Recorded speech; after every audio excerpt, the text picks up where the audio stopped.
Code de l'éducation, dans son article L511-5,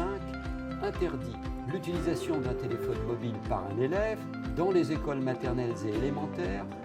et les collèges et pendant toute activité liée à l'enseignement se déroulant à l'extérieur de leur enceinte, et dispose que dans les lycées, il appartient au règlement intérieur d'interdire cette utilisation dans toute ou partie de l'enceinte de l'établissement, ainsi que pendant les activités se déroulant à l'extérieur de celle-ci. L'utilisation non autorisée d'un téléphone portable peut entraîner sa confiscation par un personnel de direction, d'enseignement, d'éducation ou de surveillance, dont les modalités doivent être précisées, de même que celles de sa restitution, par le règlement intérieur, qui doit intégrer cette confiscation dans la liste des punitions scolaires. À défaut de quoi, attention, le principe de l'interdiction s'applique puisqu'il est posé par la loi, sans que la confiscation puisse être mise en œuvre, ainsi que le rappelle une circulaire ministérielle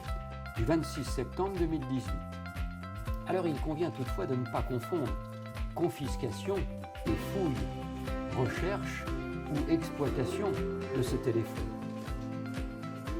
Un assistant d'éducation de collège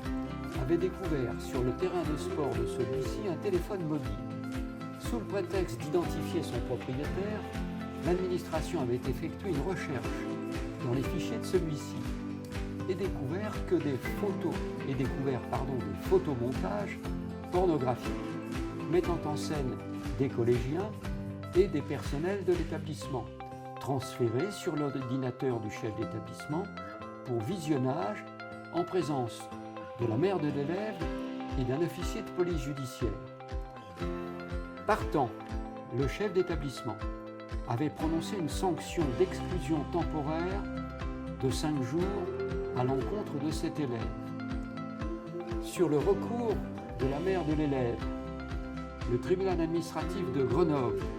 a jugé que les recherches effectuées par l'équipe éducative dans le téléphone de l'élève, sans son accord, sans l'accord de sa famille, avaient porté atteinte à son droit au respect de la vie privée et ainsi entaché la sanction